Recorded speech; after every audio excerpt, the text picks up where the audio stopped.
چند وقت پیش پرونده عجیب اومد زیر دستم از یک وبسایتی که توی ساب دایرکتوری یک وبسایت بزرگ پابلیش شده بود با 15,000 صفحه، ولی بعد از گذشت 2 هفته یک دونه URL این سایت هم ایندکس نشده بود، با توجه به اینکه توی ساب دایرکتوری اون برند بزرگ بود که حالا اسمش رو بگم قطعا همتون میشناسید.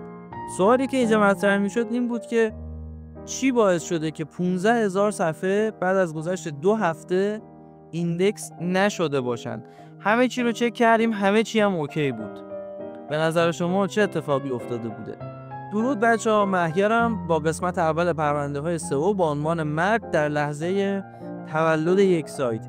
این پرونده اومد زیر دست من و تقریباً یه 2-3 روزی داشتم بررسی می‌کردم. همه چی اوکی بود، همه چی درست بود، سر جاش بود، لینک سازی‌ها، نمیدونم همه موارد اوکی بود، اما ایندکس نمی‌شد. با کلی مر کردن و بدبختی و بالا پایین کردن سایت متوجه یه نکته بسیار بسیار مهم شدم. این نکته کلیدی این ویدیو بود. نکته کلیدی دقیقاً یک ناهماهنگی بین تیم SEO و پروداکت اون مجموعه بود. چه اتفاقی دقیقاً افتاده بود؟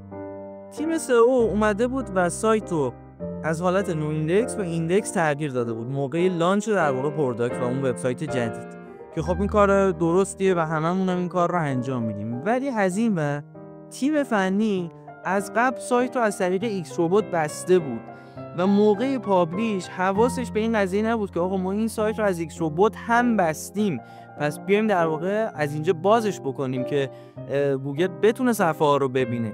این شده بود که از این ور سایت ایندکس بود، ولی چون توی ایکس روبوت نو ایندکس شده بود هیچ کدوم از صفحات این سایت، یعنی همون 15,000 تا صفحه ایندکس نشده بود و بعد از گذشت 2 هفته هم ایندکس نشدن این صفحات. و خیلی جالب بود، بعد از برطرف کردن این موضوع اتفاق جالبتر افتاد. ما رفتیم ایکس روبوت رو اوکیش کردیم و سایت با حالت ایندکس در اومد. رفتیم تو سرچ کنسول ولیدیشنش هم زدیم که آقا ما این قضیه رو درست کردیم و بیا ببینیم ما ایندکسیم. چه اتفاقی افتاد؟ بعد از گذشت 6 ماه نصف 15,000 تا، یعنی تقریبا 7,000 تا از صفحات این سایت ایندکس شده و تقریبا 8,000 صفحه دیگه مونده که هنوز ایندکس نشده. حالا سوالی که من از شما دارم اینه، اگر که این پروداکت مثل آدم بالا میره، یعنی اینجوری بود که مشکل ایندکس رو نداشت، مشکل ایکس روبوت رو نداشت، باز هم الان شاهد یه همچین چیزی بودیم، یعنی آیا به نظر شما عین 15,000 تا صفحه ایندکس میشد یا مثل الان 7,000 تا صفحه بیشتر ایندکس نمیشد؟ خب بچه‌ها، میدونم که همتون براتون سوال شده که من ایکس روبوت رو از کجا پیدا کردم، از کجا فهمیدم که از طریق ایکس روبوت سایت بسته شده و اینکه چطور این موضوع رو به تیم فنی منتقل کردم و موارد این چنینی. حالا یه دور میخوایم از اول با هم دیگه بریم بررسی بکنیم، این موارد رو من بهتون توضیح بدم که اصلا ایکس روبوت چیه، فرقش با فایل ربات چیه و اینکه من اونو از کجا تشخیصش دادم، بریم که داشته باشیم. خب بیاید اول از فرق ایکس روبات و robot.txt شروع بکنیم. این دوتا با هم چه فرقی دارن؟ بچه‌ها، ایکس روبات در سطح HTTP و سرور اعمال میشه و robot.txt در سطح فایل و در روت سایت در واقع گذاشته میشه و خب خوندن میشه.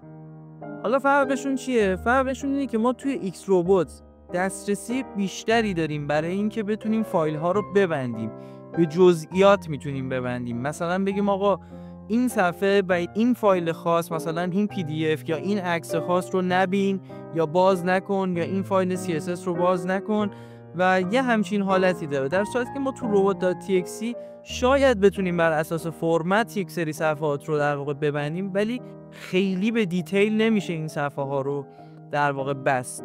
خب شاید براتون این سوال وجود بیاد که اصلا چه کاری بود از ایکس روبات در واقع سایت رو بستن؟ چه کاری بود؟ خب میتونستن این کار رو نکنن. بله میتونستن این کار رو نکنن و خب یه کاری اضافه بر سازمانی بود که مسئول سرور انجام داده بود برای اون سایت، صرفا فقط برای محکم کاری، برای اینکه مطمئن بشن که چون تو ساب دایرکتوریه احتمال کرال شدن این سایت رو بیارن پایین، به خاطر که بالاخره پروداکت روی قسمت توسعه بوده و خب نمیخواستن که گوگل ببینه، برای محکم کاری این کار رو انجام داده بودن. بریم با هم نحوه تشخیص ایکس روبات رو ببینید.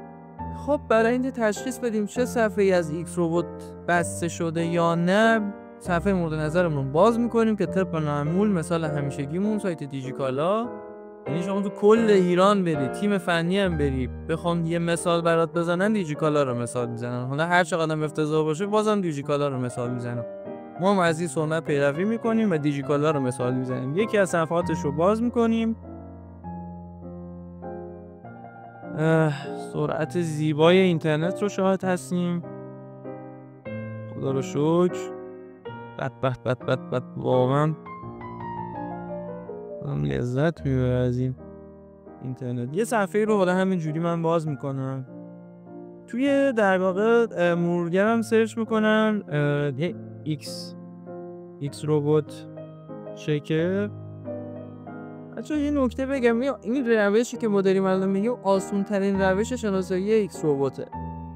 یکی از این لینک ها رو باز میکنم، من این سایت پریسی وای رو باز میکنم.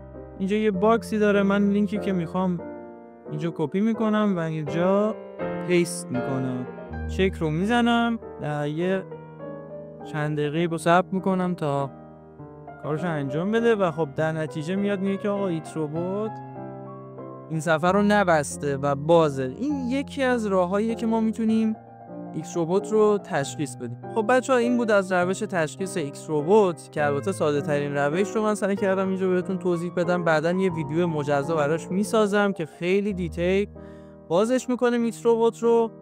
اینکه ما چجوری این رو فیکسش کردیم بچه‌ها، این قسمت دست ما نیست حقیقت و باید به تیم فنی و مسئول سرور این مورد رو اطلاع رسانی بکنیم تا حالا ایشون در اون کدی که اجرا کردن رو برش دارن تا این قضیه در واقع درست بشه.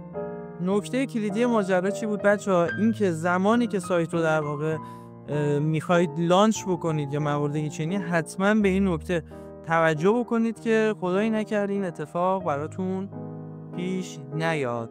و در آخر ممنونم که از من و چنل سئولوژیست حمایت میکنید. هر سوالی داشتید در قسمت کامنت ها بپرسید. اگر ویدیو براتون مفید بود لایک و سابسکرایب و شیر و هر کاری به قول که بچه شیک و هر کاری که میتونید انجام بدید برای حمایت و دیده شدن بیشتر این ویدیو انجام بدید.